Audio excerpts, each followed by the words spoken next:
Greetings. My name is Letitia Hensley, and I'm the Charlotte-Mecklenburg Schools Director of Family and Community Engagement.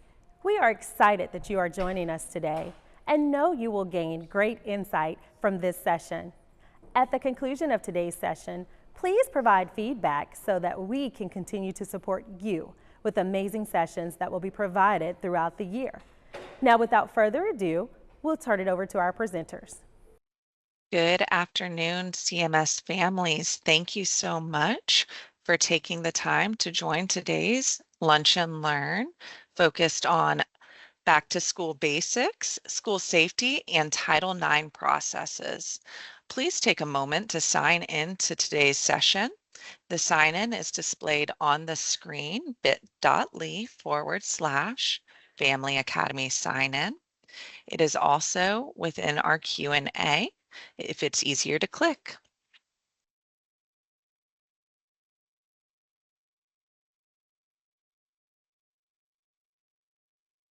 And on the next slide, we'll review translation supports that are available on today's call. In the top right-hand corner of your screen, you'll see captions. From there, you'll see show live captions. And at that point, you can select from the drop-down of your choosing your chosen language. Once again, you can select from the top right-hand corner, captions, show live captions, and from the drop-down menu, you can select the language of your choosing. And we are excited to engage with you today. Next to that captions button, you'll see a Q&A button. Once you click the Q&A, a text box will open and you'll be able to ask questions on today's call. And then we love to engage with you, make sure that your needs are being met on the call. So feel free to send us a reaction, give us a thumbs up, a wow, any new learning, and we're excited to engage with you today. And at this time, I'll be turning it over to our first fabulous presenter, leading around school safety, Mr. Mark Mayhew. Well, good morning, everybody. My name is Mark McHugh. I'm the Director of Safety for Charlotte-Mecklenburg Schools, a member of the Charlotte-Mecklenburg Schools Police Department. And I'm presenting today on a new protocol that we're implementing at schools called the I Love You Guys Foundation Standard Response Protocol. This protocol is a change for us in how we go about responding to emergencies on campus. Most frequently, you think of lockdowns, and so it incorporates lockdowns as well as some other areas. But a quick introduction of what this is. The Standard Response Protocol does not replan all of our safety plans, but what it does is give us a framework for a classroom response to provide consistent, clear, shared language among student, staff, and first responders. And one of our goals of this is that families are aware of what these things mean and what's happening at the schools when they hear them. And so it's a goal of being much more transparent about when a school goes into one of these actions, that families know what that action is and what it means at the school site. This foundation, the I Love You Guys Foundation, the history behind it was found by parents who lost their daughter in a school shooting. And the last text message she sent them was, "I love you guys." So that's where the name of the foundation came from. And this is a nonprofit that's used across the country, and specifically in North Carolina, the North Carolina Center for Safer Schools, which is a part of the State Bureau of Investigation, has brought this in as kind of the recommended protocol for public schools and charter schools in North Carolina. And so we're excited to do this along with many other counties that are using this protocol. The basics of the Standard Response Protocol are that there are 5 actions that a school will apply to any given incident on a campus. We have a hold, secure, lockdown, evacuate, and shelter. And so the goal of this training and the goal of this program is that our students, our staff, and our families know these 5 actions. They know what a hold is, they know what a secure is, they know what a lockdown is, they know what evacuate is, and they know what a shelter is. Each of these actions have a specific response that we will use given whatever's going on a campus. And so what I'm going to do briefly is talk about the 5 actions and introduce them to you. Everything that I'm sharing is available on the I Love You Guys website. This is all free, public facing. None of this is secretive or things that you can't access, including a training video that I'll show you shortly. So the first action that we're introducing to our schools will be called a hold. When the announcement's made on the intercom, the school will say, "Hold in your room or area, clear the halls. Hold in your room or area, clear the halls." When a hold is called, there's not a threat to the school, but there's a reason why we want the hallways to stay clear and people not to move. It could be because paramedics are coming on campus to tend to someone who's having a medical emergency. It could be that students have gotten sick in the hallways and we want people not to move for a little bit. It could be that the school's investigating something and they need everybody to stay where they are. So when a hold is called, and you'll see on the right these little guides on what students do and adults do. This is pulled from a classroom poster that will be in every classroom in our school district. And so it simply says that students will clear the hallways, remain in their room until an all clear is announced, and they'll do business as usual. The adults are going to close and lock the doors, account for students, and do business as usual. So during a hold, teaching and learning continues in the classroom the way it would if we're not in a hold. It's just that there's no movement around the school. Hold does not mean a threat, and to be honest, this will be the one that we will probably be using the most frequently. We just need there not to be movement for a little bit. We need everybody to stay in their classrooms, but in the classrooms, they're going to continue doing their lessons, and everything else is as though everything was normal. The next action that we have is called a secure. This most closely resembles what we used to refer to as a modified lockdown in CMS. We wanted to change that language because we didn't want confusion over the different lockdowns. So in a secure, the call is simple. It's secure, get inside, lock outside doors. A secure is called when there's a threat or hazard outside the building. For us in CMS, this most often happens when there's some sort of police activity in the area of one of our schools. So if we get notified that there's a police action, some sort of police activity in a neighborhood near one of our schools, we'll go into a secure. When a secure is called, again, we know there's something going outside the school. Students will return to inside if they're outside, and they'll continue to do business as usual depending on the physical layout of the school. Adults, again, are reminded to bring everyone inside, lock outside doors, increase their situational awareness, account for students, and do business as usual. If a secure is called, families will most likely not be allowed into the school at first because we're trying to determine what the threat is and what we need to do to keep students safe. Originally, during a secure, we won't transition classes or go to lunch or anything. As we learn what's happening, schools have the ability, working with their law enforcement partners, to make determinations on, will we let kids go get lunch? Will we do a class change? And then at what point will we start allowing dismissals to happen for parents? So initially, if you hear that your school's on a secure, that means they're not going to let anybody in. Okay, it means there's a threat outside, that everyone inside is safe, but they're going to keep the school with doors locked, not moving, so that we can figure out what's going on and provide any needed supports. The next call is the one that you're probably most familiar with, and that's a lockdown. In a lockdown, the call is lockdown, locks, lights out of sight, because those are what we want people to do. We want people to get behind locked doors, get out of the lights, and get out of sight of any sort of threat. So a lockdown is called when there's a threat inside the building. Students are going to be taught to move away from sight, maintain silence, not open the door. Adults are going to recover students in the hallway, lock the classroom door, turn out lights, move away from sight, maintain silence, not open the door, and then prepare to evade and defend. One major change for us in CMS is that we will now be announcing all drills as drills prior to doing it. Prior to this year, when schools did lockdown drills or our security audit team visit schools and did lockdown drills, those drills were unannounced. And while that does have some advantages to practice and see how people respond, we recognize that it does cause fear, anxiety, and disrupt the learning environment for students. So under this new protocol, if we were to do a drill, whether it's a hold drill, a secure drill, or a lockdown drill, those drills will be announced ahead of time. So students will know that it is a drill situation.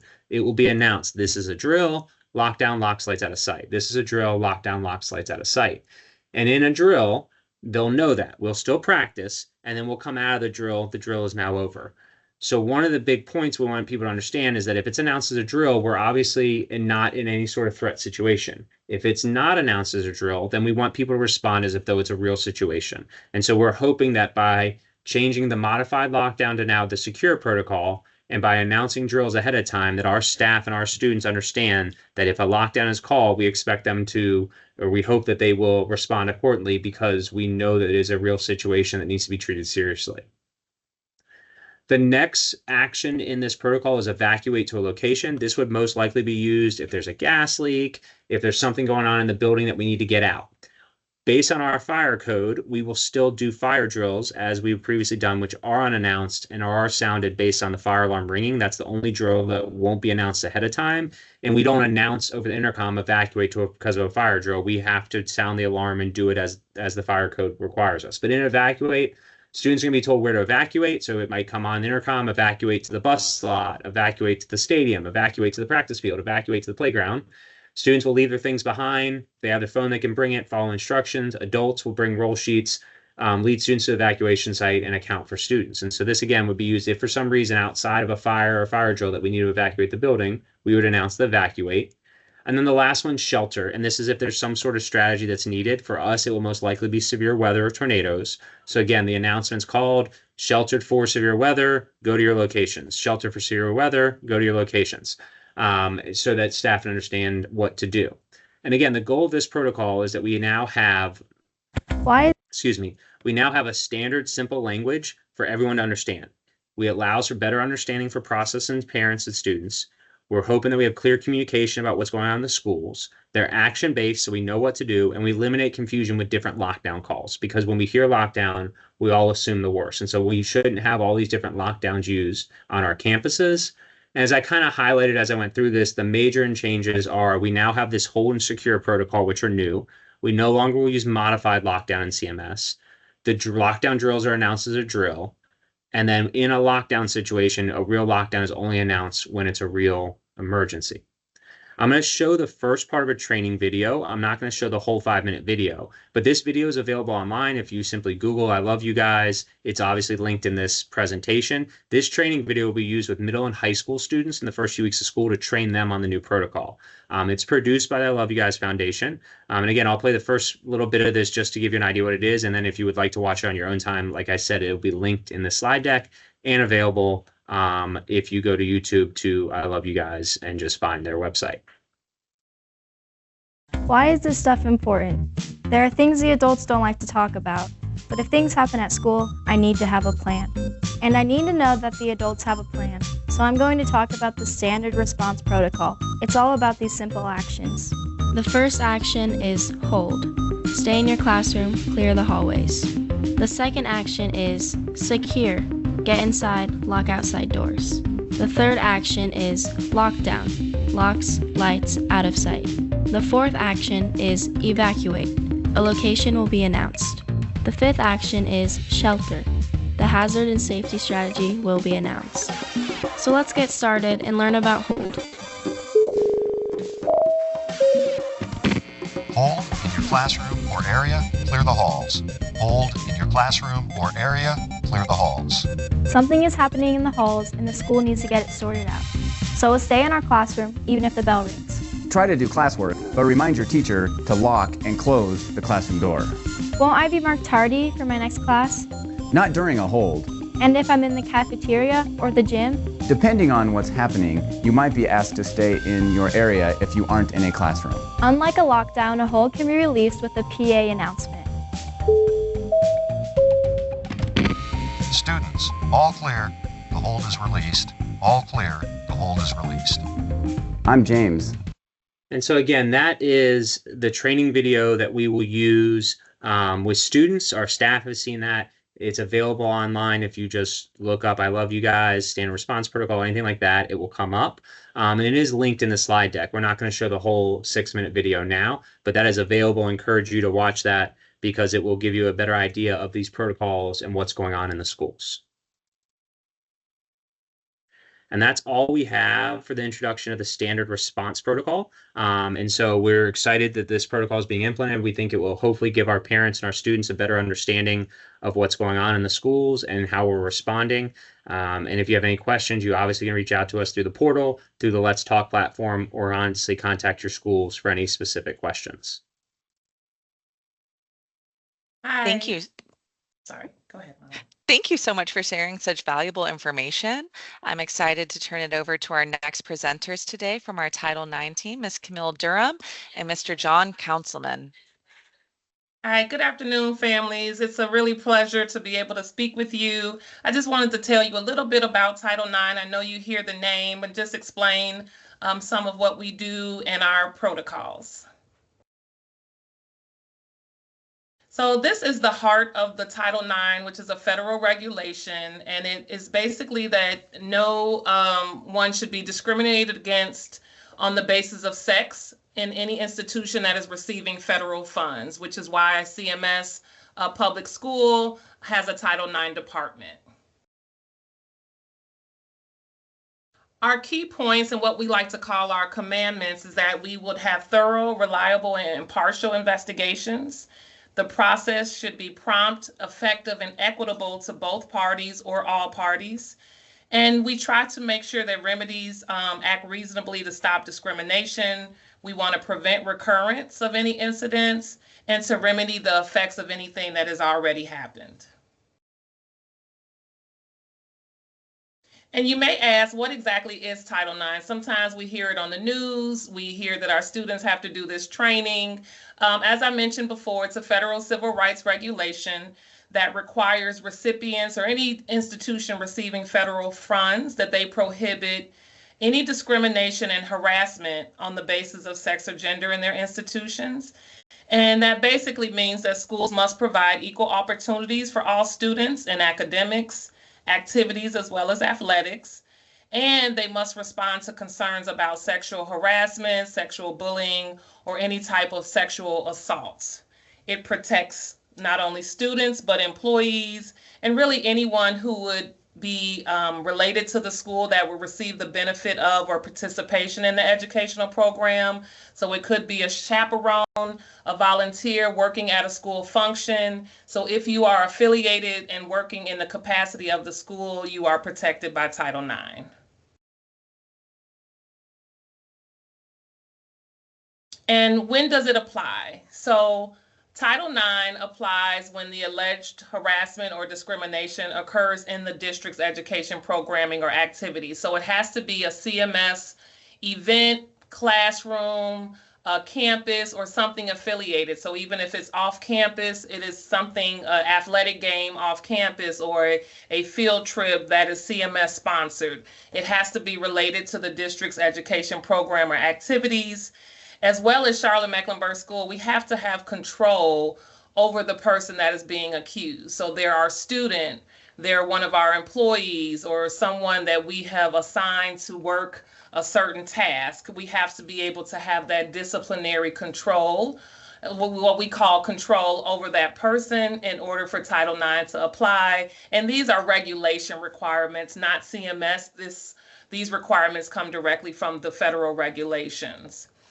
And any sexual harassment, for instance, that occurs off campus over the weekend at a private party, we have those instances. Typically, those are what we call out of our jurisdiction to handle through the CMS Title IX department. However, if something happens off campus that is not at a CMS related event, and how somehow that trickles back into the school. For instance, there may be an inappropriate video taken at a private party with students.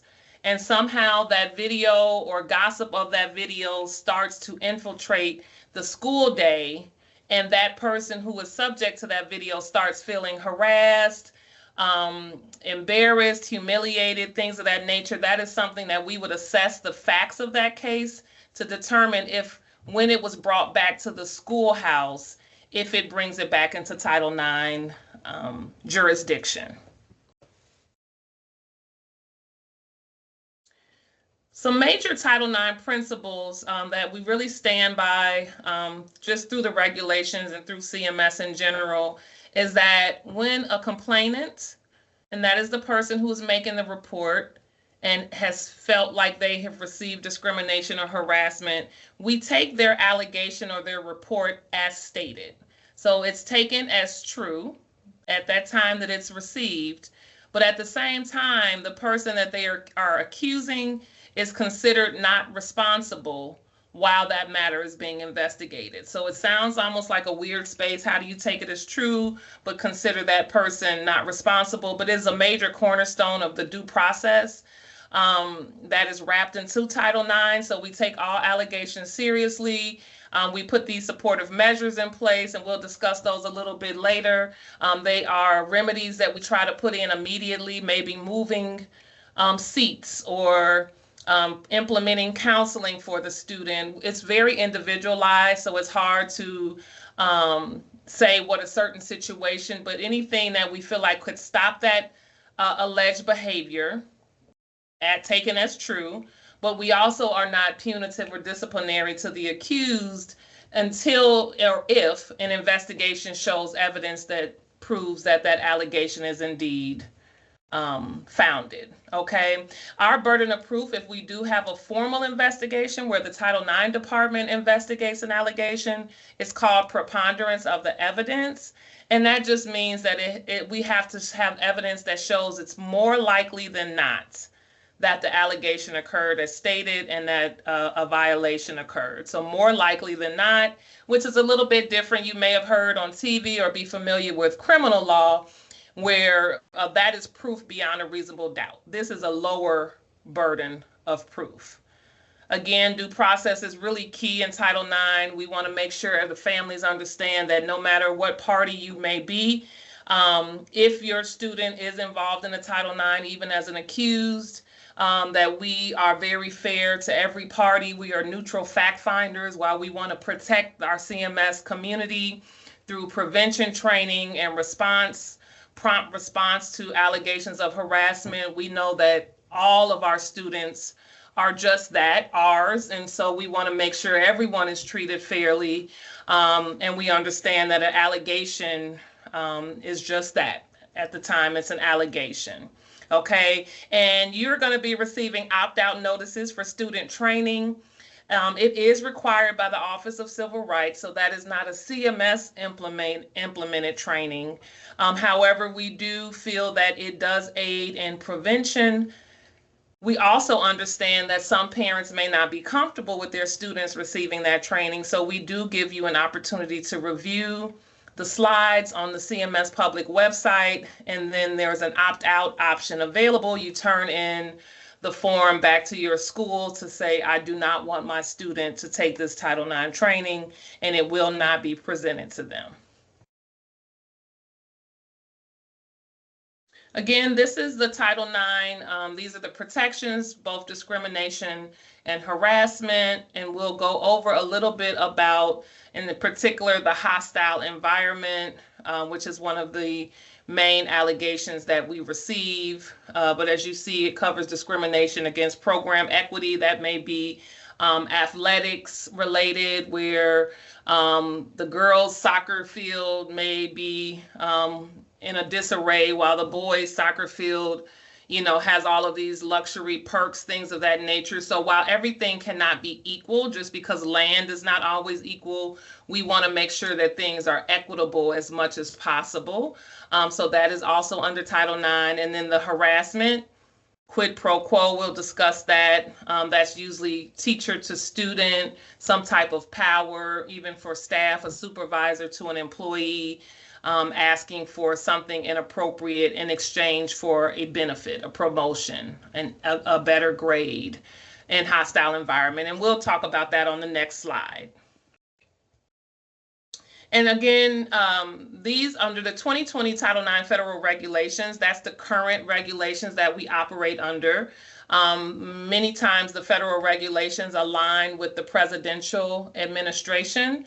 And so we are under 2020 now, and so we have to follow what they define as sexual harassment. And again, that quid pro quo, Latin for this, for that, a favor or advantage granted or expected in return for unwelcome sexual conduct by a teacher or even a staff member. Hostile environment, and this is one of the biggest ones we get. This is unwelcome conduct. It has to be of a sexual nature, but it has to also be so severe and so pervasive and objectively offensive that it denies that person complaining equal access to educational programs and opportunities. So this is more than just a random inappropriate joke or inappropriate sexual comment. Hostile environment means that it has to, the comment or the behavior or the verbal comments have to be coupled with something, either threats or violence, touching. It has to be so severe, and the pervasive means it has to happen a little bit more than just a one-time or here and there. It's that repeated behavior. Every time I see you, you're saying something inappropriate. That true word of harassment and how we understand that to be. The objectively offensive means that it really should be offensive to a reasonable person. And so, we know that everyone is different. Some people are a little bit more it is, would this behavior offend a reasonable person? Okay. And another important part is that it has to cause some type of discriminatory impact to your student. And that could range from they start wanting to avoid the lunchroom or a certain classroom because that person is there and because of the things that they allege that person is doing or saying to them, almost to the extreme of they don't want to go to school. Those are some of the more extreme cases. It could show up as a physical manifestation, anxiety or headaches, stomach aches. Each case is fact specific, and we do look at each case individually. Again, it does not have to be a huge discriminatory impact, but there must be something that this behavior is causing that person who's complaining to not be able to fully enjoy their CMS education and experience. And then, of course, we cover sexual violence. So that's fondling, sexual assault, rape. Also, many don't know that domestic violence and dating violence are covered under Title IX. We are able to put supportive measures in place, provide resources for that complainant. A lot of times it can be confidential. It can include if there's a staff member, for instance, who is a victim of domestic violence, or even a student. It could be an escort to their car. It can be simple things, but things that help support that person while they are on CMS facility and can help them be better in their education experience, or even if it's a staff member for their employment experience. And we also cover stalking, and some of those are intertwined with dating violence or domestic violence, or really even hostile environment. I mentioned supportive measures, and that is a really key element of the Title IX regulations. They are non-disciplinary, non-punitive.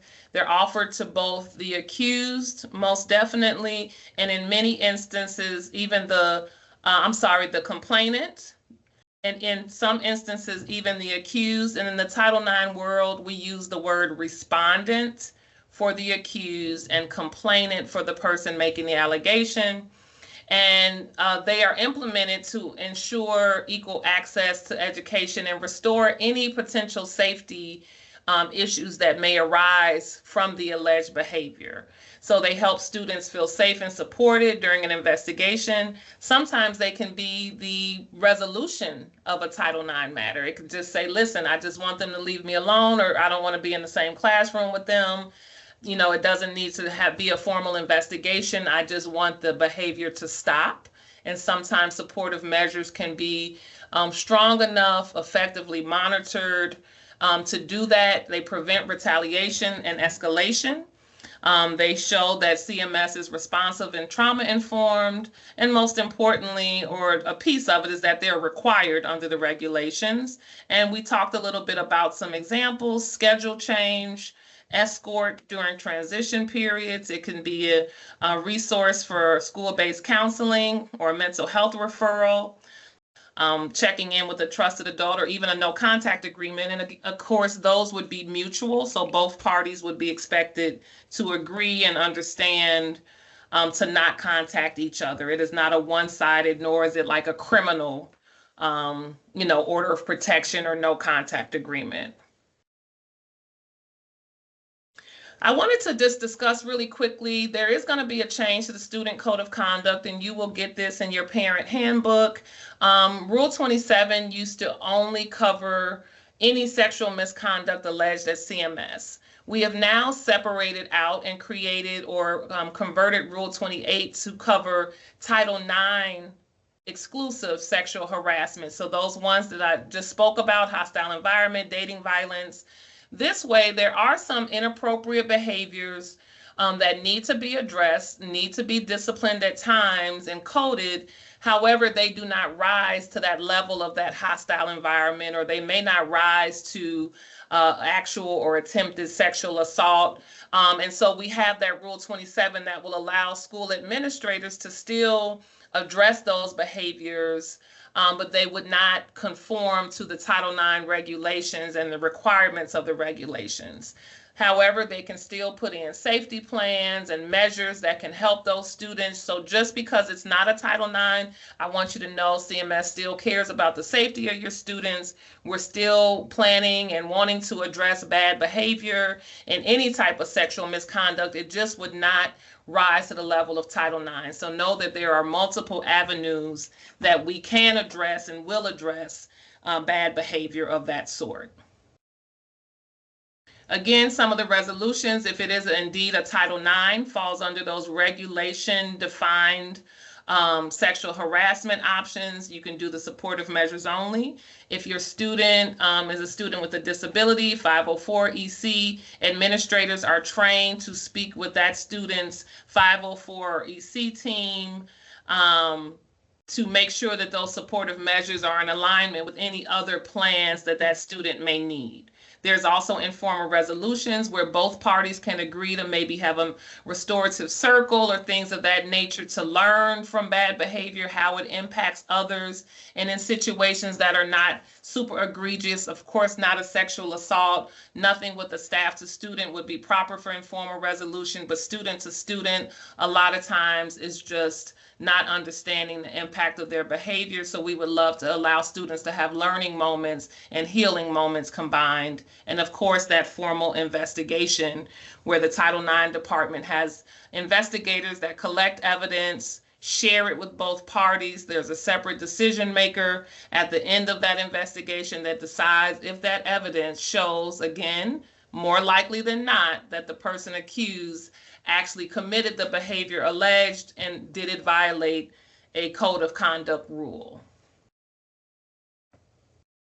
And again, this is how do you report a complaint or concern. We would want students or parents to go to their school administrators. They are also trained in Title IX. They promptly call our department to discuss a situation, assess whether it does meet that Title IX threshold or whether it will be something best suited for that Rule 27 sexual misconduct behavior. Some behavior may not fall under either rule, but can allow administrators and counselors and teachers to do redirection, especially for students of a lower age. There could be a reason for social stories to be shown, etc. A trusted school adult, they are also trained to bring that then directly to the school administrator. The Title IX department, we receive calls directly. Majority of our calls come through the school, but that does not mean a family cannot reach out directly to our department or the district coordinator. Of course, if you ever believe a crime has occurred, you're always encouraged and available to call law enforcement directly. We ask that if you do report something that is CMS involved to a law enforcement, that you also give us notice so that we can put supportive measures and things in action and know what's going on our campus as well. And then the Say Something anonymous reporting system. And I do have Mr. John Conselman that is going to share a little bit more about that system called SARS.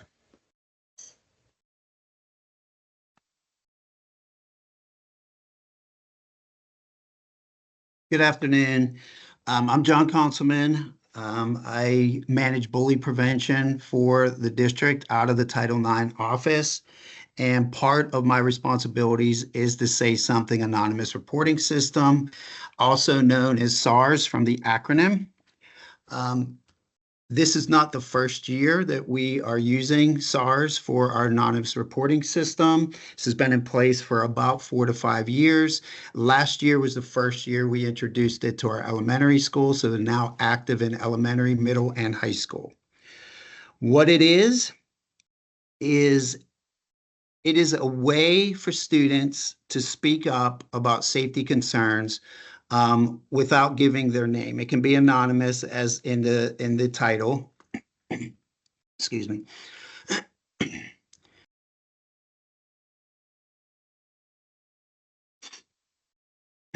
Excuse me again, my throat is. It is a way for students to speak up about safety concerns without giving up their name. It does not have to be anonymous. The students can give their names. As a matter of fact, it's a lot easier to come to a resolution when we know a little bit more about the incident or the concern. So therefore, if they feel more comfortable reporting it anonymously, they can.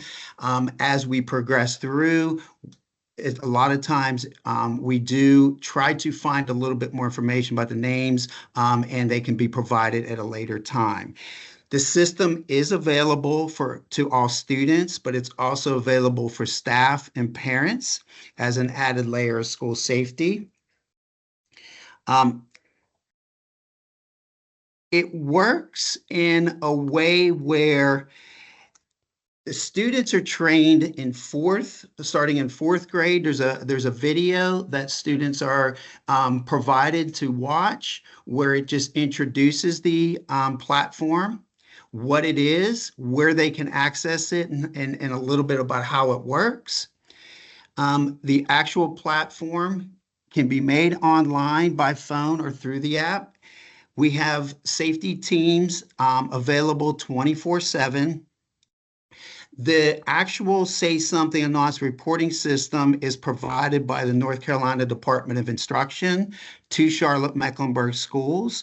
The vendor themselves have a triage center that is open 24/7. So when a report comes in, no matter if it's Monday through Sunday, there is a live vendor that will receive it and triage it back to our schools. If it is a non-school hour or day, such as after school, Monday through Friday, or on weekends, the school will be notified through a text that there is a concern that come in, and when they come back to school, they will be working to resolve that concern.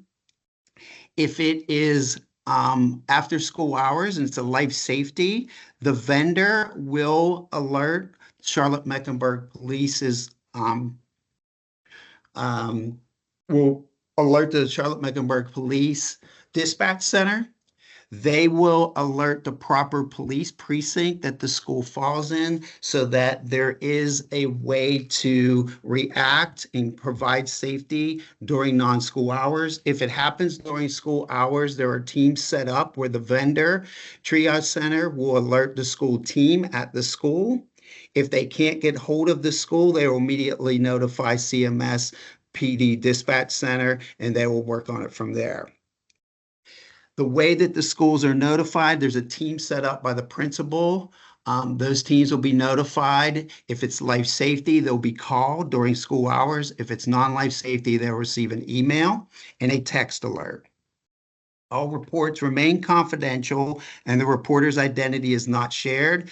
I do want to say that now, in today's world, nothing is confidential. If this platform is used as a tool to create a threat against somebody, for example, if something is provided non-school hours in the evenings, that somebody is a threat to the school and the police go out to do a check at that residence, and it violates the standard policy, we do and can reach out to the vendor and request the VPN from whoever would send that. There's a process to do that, so we can get an identity.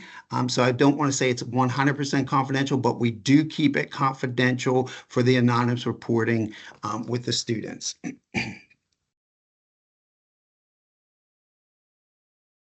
Why it matters for parents, it encourages students to look out for one another. We really want them to see something. If they see something that is harmful to themselves or their peers, that they say something, the quicker that we're able to be alerted. With that knowledge comes a responsibility that we can get in there and act and provide safety measures in our schools. It gives the parents a peace of mind knowing that there's a way for concerns to be raised even when a student is afraid to speak up. Together, families and schools can create a safer environment for all of our students and encourage our children. If you see something, please say something.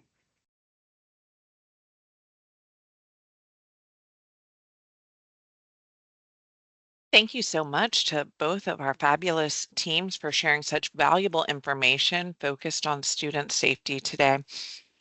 As a school district, we are focused on making sure that our students are safe each and every day. It is one of our guiding principles.